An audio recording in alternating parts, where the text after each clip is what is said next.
I'm going to show you how to start your creative character Photoshop project. You already should have clicked Edit to open up the Photoshop program. Now I'm going to say File, New, Blank File from along the top. Once it's open, this gray screen will let me choose my options. So I'm going to go with one of the preset sizes. I'm going to go to Preset.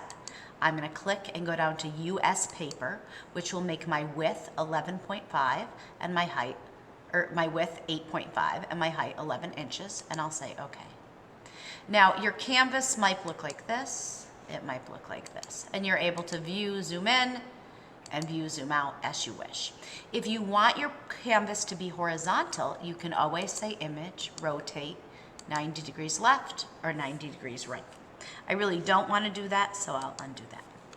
So now you've created your blank canvas. The next thing you're going to want to do today is to put a color in the background just to start. Later on, we'll change that color, but for now, you just want to throw a color in. So I'm going to go to the color picker, and I'm going to select what color I want, and I'll say OK. And once I've selected it, I can take the paint bucket and put the color in the back. Now that you have your color in your back, you can add your animal picture.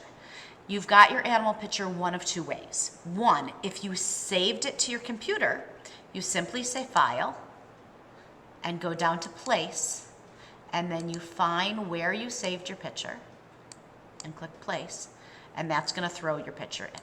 Okay? If you didn't do that, I'm going to Control Z, and you found it on the internet, you're going to go to the location of where you found your picture.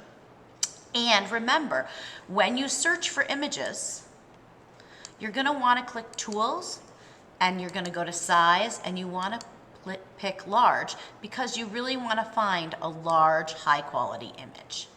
And I already found mine. Now, you don't want to pick one that's got a complicated background. You don't want to pick one that's a person's art. You want to really make sure that you find one that is high definition, has a simple background, and one that you'll be able to use and manipulate. So I found my picture. I'm going to right click on it and say copy it. And then I'm going to go back to Photoshop and say edit, paste. Okay, so I've got my picture. So those are two ways you can do it. So if you find it from the internet, you're going to say edit, place, or edit, paste. And if you found it and saved it, you'll say file, place. So it's either file, place, if you saved it, or edit, paste. And at this point, we're going to go ahead and say file, save as. I'm going to save what I have. And you always want to save it in your OneDrive just in case something happens to your computer. So I'm going to save it to my OneDrive as, I'm just going to call this creative character. Okay, and I'm going to save it to my OneDrive so I've got it ready to go for the next step. So go ahead and do that. You've got the handout as well to help you. And if you need help, just let me know.